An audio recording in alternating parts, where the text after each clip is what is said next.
नमस्कार, आप देखना शुरू कर चुके हैं सत्य खबर। आज़ादी के समय में लगभग जितने भी क्रांतिकारी काम हुए हैं रात के समय हुए हैं। कुछ ऐसा ही बड़ौदा चुनाव में भी होने जा रहा है। अभी हमारे साथ मौजूद हैं किसान नेता संदीप भारती। तो बड़ौदा उपचुनाव को लेकर उनके क्या मायने हैं, चलिए जानते हैं। राम राम जी।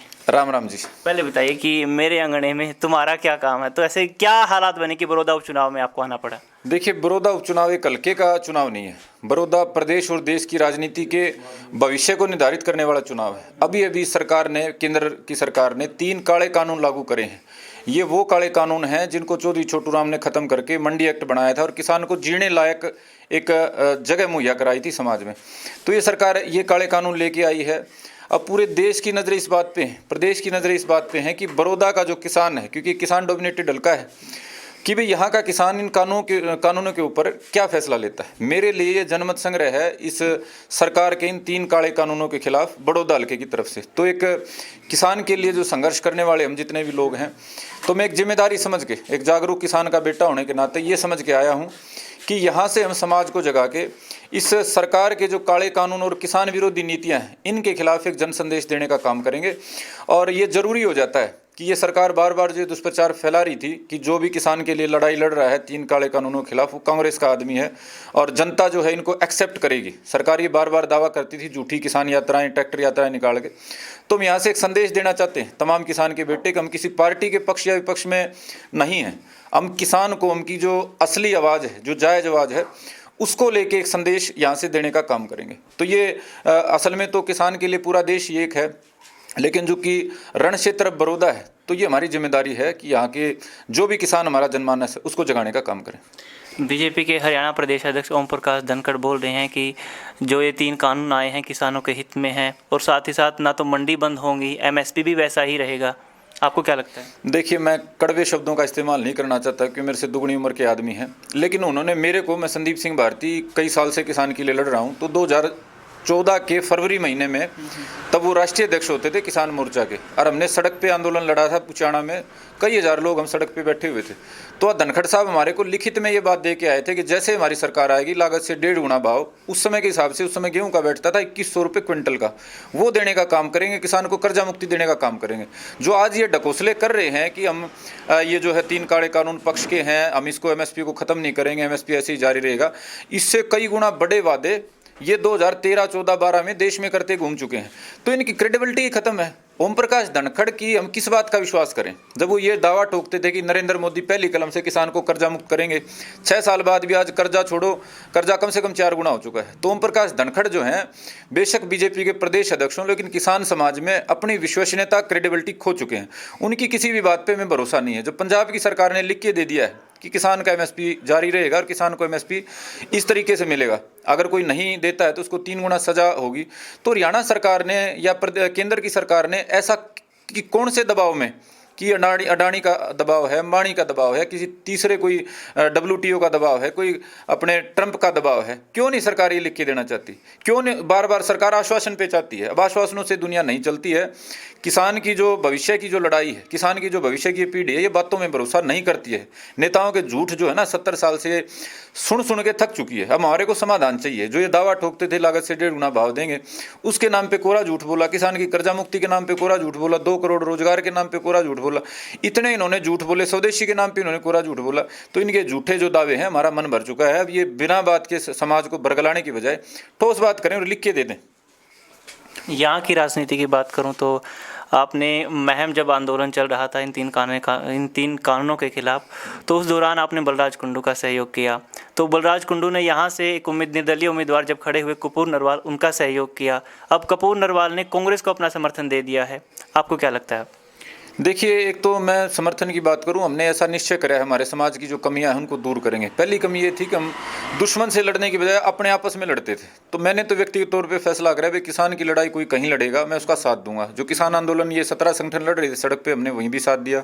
हमारे भाई बलराज कुंडू लड़ रहे थे, उनका भी साथ दिया। जहाँ तक प्रत्याशी की बात है, तो मेरी ऐसी सोच थी कि भाई 54 गाँव जो बड़ौदा के हैं वो मिलकर एक साझी पंचायत करें और पंचायत में किसानों की तरफ से अपना उम्मीदवार दें।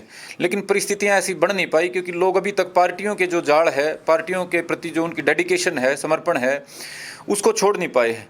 तो बलराज कुंडू ने, जो ये हमारे भाई विधायक हैं, उन्होंने जो ये फैसला लिया है, वो उसके लिए मैं समझता हूँ उनकी जो सोच है वो ये है कि बीजेपी विरोधी वोट बट ना पाए, क्योंकि ऐसी हल्के में चर्चा चल पड़ी थी कि यदि निर्दलीय कोई उम्मीदवार उतारेगा, कोई पंचायती उम्मीदवार उतरेगा, तो वोट जो सत्ता विरोधी वोट है किसान का वो बट जाएगा।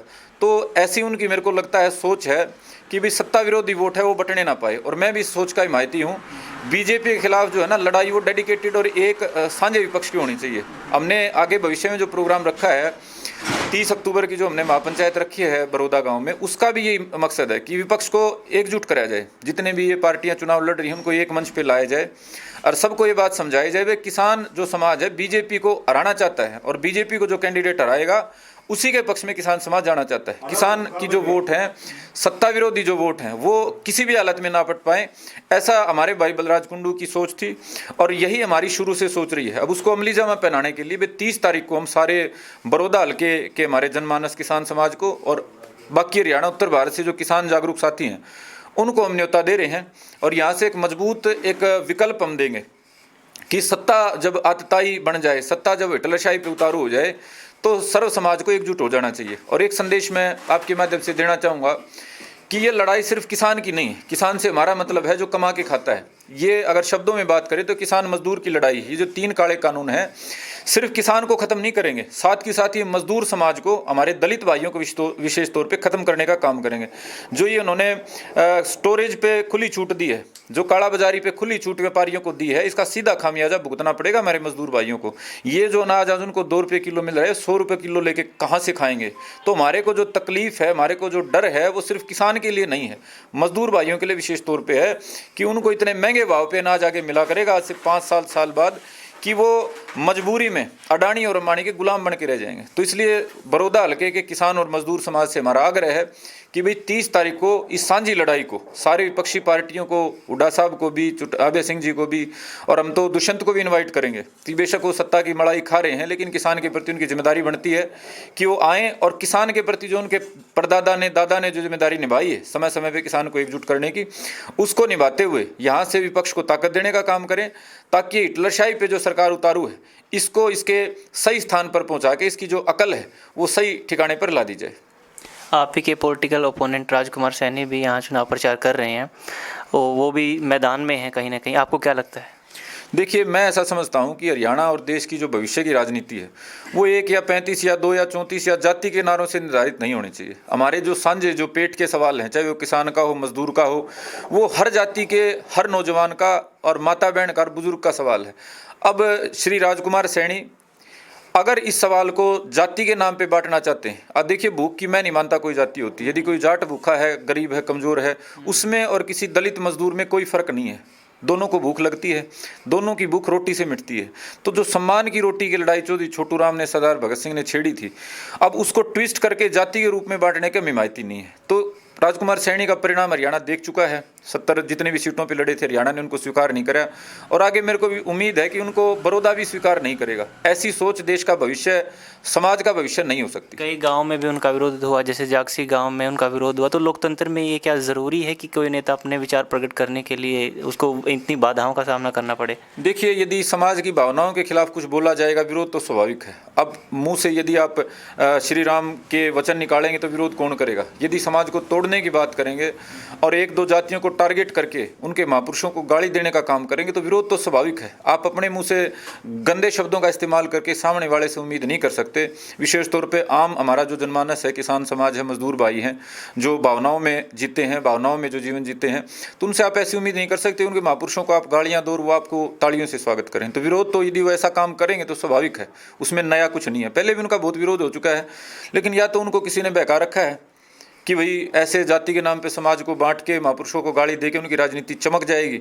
तो उनकी जो सोच विचारधारा बनी है, मैं समझ नहीं पा रहा हूँ कि खुद की सोच है, किसी ने बहका रखा है, कोई किताब लिख रखी है या लालच कोई बड़ा है, लेकिन ये समाज हित ऐसी सोच नहीं है। और इसको ये मान के चलिए विरोध भी होगा और इसको हरियाणा में स्थान नहीं मिलेगा ऐसी सोच को।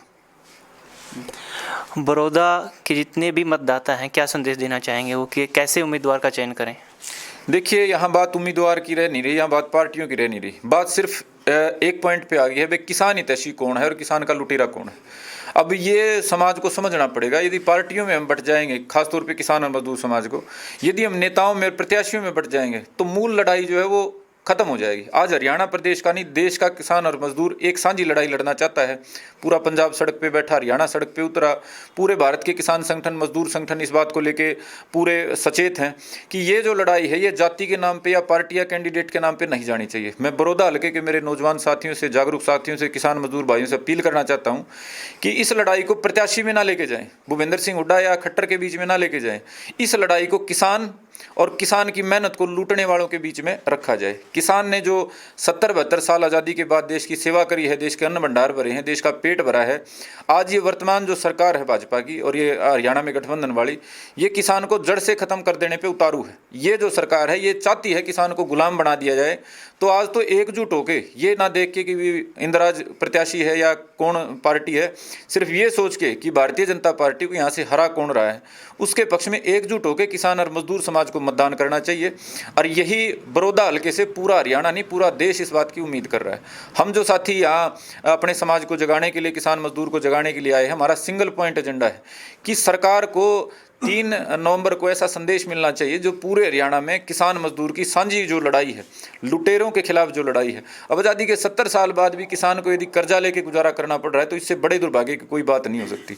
70 साल में किसान ने देश को खाने को दिया है, कुर्बानी के लिए अपने बेटे दिए हैं, उसके बाद भी किसान यदि भाव के लिए लड़ रहा है, ये मतलब ये मान के चलिए देश के राजनेताओं के लिए, तमाम पार्टियों के लिए सोचने की बात है। ये कहा था हमारे आज़ादी के जो लड़ाके थे उन्होंने कि यदि आज़ाद देश में किसान को सड़क पे उतरना पड़ गया तो उसी दिन ये मान के चलो राजनीति जितने भी लोग कर रहे हैं उनको समंदर में डूब के मर जाना चाहिए। ऐसी उस समय के कर्णधारों की हमारी सोच थी।